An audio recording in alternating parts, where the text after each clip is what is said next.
પ્રક્રિયાથી લોકોને મળી શકે છે થોડી રાહત, કેમ કે ઈ-કેવાયસી હવે પોસ્ટ ઓફિસમાં પણ કરી આપવામાં આવશે।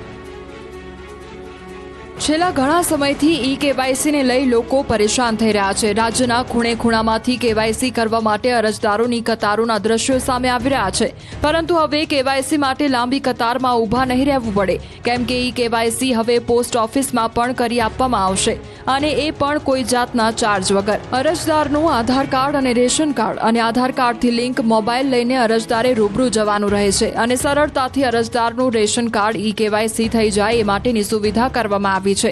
અરજદારે પોતાનું આધાર કાર્ડ, રેશન કાર્ડ અને મોબાઈલ નંબર સાથે રૂબરૂ પોસ્ટ ઓફિસમાં જવાનું રહેશે, જ્યાં તેમને ઈ-કેવાયસી કરી આપવામાં આવશે।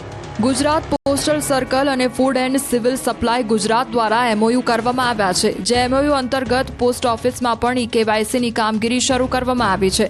કર્મચારી દ્વારા લોગિન કરીને સ્થળ પર ઘરે ઘરે અથવા વિવિધ જગ્યાએ કેમ્પનું આયોજન કરી ઈ-કેવાયસીની કામગીરી શરૂ કરવામાં આવી છે। બોડકદેવ અને મોટેરામાં ગેરકાયદેસર બાંધકામો પર બુલડોઝર ક્યારે ફરશે તેને લઈ એએમસી નેતા વિપક્ષે સવાલ ઉઠાવ્યા। અમદાવાદમાં પાલડી, બોડકદેવ અને મોટેરામાં ગેરકાયદેસર બાંધકામો પર ક્યારે બુલડોઝર ફરશે, આ સવાલ ઉઠાવ્યો છે વિપક્ષ નેતા શહેજાદ ખાન પઠાણે। ગેરેજ વિભાગ અને મોતીબાગ ટાઉન હોલ ભંગારવાળો બની ગયો છે। ગંદકી અને કચરાથી લોકો ત્રાહિમામ।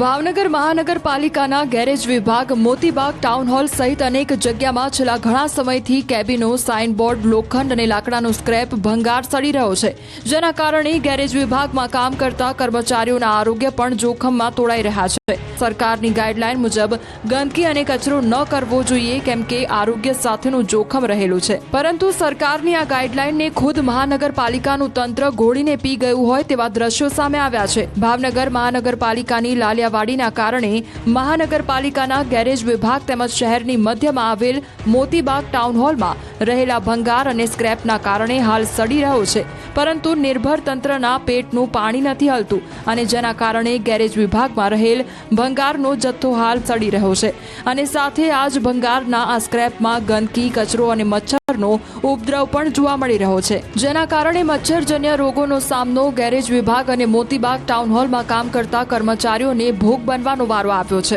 તાકીદે આ સ્ક્રેપ ભંગારને અહીંથી ઉપાડી લેવામાં આવે તેવી માંગ ઉઠવા પામી છે। સમગ્ર મામલે મેયરને પૂછવામાં આવતા તેઓએ કહ્યું કે 2 દિવસ પહેલા જ આ બાબતે મારા ધ્યાનમાં આવી છે, અને તે ભંગારનો નિકાલ કરવા આદેશ પણ આપી દેવામાં આવ્યા છે, સાથે ગંદકી અને કચરાનો નિકાલ કરવા પણ સૂચના આપવામાં આવી છે।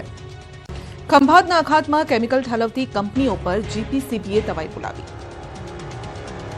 ખંભાત ભાલ પ્રદેશનું પ્રવેશ દ્વાર માનવામાં આવે છે। અહીં સોખડા વિસ્તારમાં અનેક કેમિકલ કંપનીઓ આવેલી છે। આ કંપનીઓ પોતાના કેમિકલ વેસ્ટ ખંભાતના અખાતમાં ઠાલવતી હોવાની ફરિયાદ આધારે જીપીસીબીએ તપાસ શરૂ કરી હતી। જીપીસીબીએ જીઆઈડીસીમાં આવેલી 2 કંપનીઓ જૈવિન ઇન્ડસ્ટ્રીઝ અને દત્ત કેમટેક કંપનીએ સર્ચ ઓપરેશન હાથ ધર્યું હતું। જીપીસીબીની તપાસમાં સામે આવ્યું, બંને કંપનીઓએ કેમિકલના વેસ્ટેજ અને વેસ્ટેડ એસિડના નિકાલ માટે જમીનમાં 10 ફૂટથી પણ ઊંડા ખાડા ખોદી 500 મીટરની પાઇપલાઇન નાખી ખંભાતના દરિયામાં તેનો નિકાલ કર્યો છે, જેના કારણે દરિયાઈ વિસ્તાર, જીવસૃષ્ટિ અને પર્યાવરણને નુકસાન પહોંચ્યું છે। જીપીસીબીની ટીમે કંપનીઓના સર્ચ ઓપરેશનનો અહેવાલ તૈયાર કરી ગાંધીનગર પોલ્યુશન વિભાગને મોકલી આપ્યો છે। હવે ગાંધીનગર પોલ્યુશન વિભાગના દિશા નિર્દેશ મુજબની કાર્યવાહી આ બંને કંપનીઓ સામે હાથ ધરાશે। ધર્મજ ગામે રોગચાળો વકરતા આરોગ્ય વિભાગ દોડતો થયો। રોગચાળાના કારણે એક દીકરીનું મોત થયું।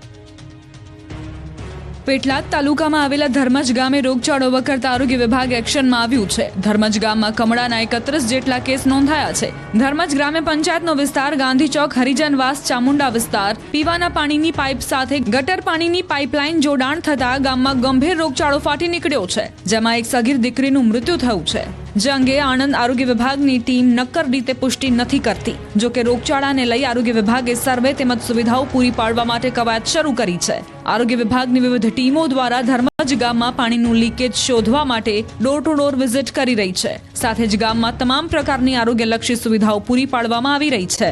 ખેડાના મધ્યાહન ભોજનમાં હલકી ગુણવત્તાનો નાસ્તો અને ચણા મુદ્દે નવા ખુલાસા થઈ રહ્યા છે। મધ્યાહન ભોજનમાં આપવામાં આવતા પીએમ પોષણ નાસ્તાના ચણાના ખરાબ અને હલકી ગુણવત્તાવાળા હોવાના મામલે વધુ એક ખુલાસો થયો છે, જે મામલે પુરવઠા અધિકારી દ્વારા ગોડાઉન મેનેજરને લેખિતમાં જથ્થો બદલવા પત્ર લખી સૂચન કરવામાં આવ્યું હતું અને ચણાનો જથ્થો ખરાબ આવ્યો હોવાનો નડિયાદ, માતર, મહેમદાવાદ અને નડિયાદ શહેરના મામલતદારના પત્રને સંબોધીને પત્ર લખવામાં આવ્યો હતો. પરંતુ પત્ર લખ્યો હોવા છતાં ગોડાઉન મેનેજર દ્વારા જથ્થો બદલી આપવામાં નહોતો આવ્યો. મહત્વનું છે કે મધ્યાહન ભોજનમાં પીરસવામાં આવતા ચણા ખરાબ હોવાથી બાળકોને નાસ્તાથી વંચિત રહેવાનો વારો આવ્યો હતો. બાદમાં ન્યૂઝ 18 ગુજરાતીએ માતર તાલુકામાં ચણાના જથ્થાની તપાસ કરતા જ બાળકોને બીમાર કરે તેવા દ્રશ્યો સામે આવ્યા હતા. ચણાનો જથ્થો ખોલતા જ તેમાં જીવતી જીવાતો ફરતી જોવા મળી હતી. ત્યારે સવાલ એ થઈ રહ્યો છે કે જો પુરવઠા અધિકારી દ્વારા 12 તારીખે પત્ર લખવામાં આવ્યો હતો તો પછી જથ્થો કેમ બદલવામાં ન આવ્યો? આ જથ્થો આપનારા એજન્સી સામે હજી સુધી કોઈ પગલાં ભરવામાં કેમ ન આવ્યા? અંદાજિત 20,000 કિલોથી વધુ ચણાનો જથ્થો જીવાતવાળો અને અખાદ્ય હોય તો તેનું સેમ્પલ કેવી રીતે પાસ થયું? સામાજિક તત્વોની સાથે સાથે નશાખોરો પણ બેફામ બન્યા છે. છાશવારે સુરતમાંથી ડ્રગ્સ, દારૂની હેરાફેરી ઝડપાઈ રહી છે. સુરતમાં ફરી એક વખત ડ્રગ્સની હેરાફેરીનો પર્દાફાશ થયો છે. સુરતના રાંદેર વિસ્તારમાં ડ્રગ્સના જથ્થા સાથે મહિલા સહિત 4 શખ્સોને ઝડપી લેવાયા. રાંદેર વિસ્તારમાં કેટલાક શખ્સો ડ્રગ્સનું વેચાણ કરી રહ્યા હોવાની પોલીસને બાતમી મળી હતી. બાદ ખંભાળિયામાં પણ તસ્કરોએ તરખાટ મચાવ્યો. ખંભાળિયામાં આવેલા સરકારી ક્વાર્ટરમાં 5 મકાનોને તસ્કરોએ નિશાન બનાવ્યા. શનિવાર અને રવિવારની રજા હોવાથી ક્વાર્ટરમાં રહેતા પરિવારો બહાર ફરવા ગયા હતા અને તેનો જ લાભ લઈ તસ્કરો ત્રાટક્યા. તસ્કરોએ મકાનમાંથી સોના, ચાંદી અને રોકડની ચોરીને અંજામ આપ્યો. ઘટનાની જાણ થતાં જ પોલીસ અને ડોગ સ્ક્વોડનો કાફલો ઘટનાસ્થળે પહોંચ્યો હતો. સરકારી કર્મચારીઓના મકાનમાં ચોરીની ઘટનાએ જિલ્લાભરમાં જોર પકડ્યું છે.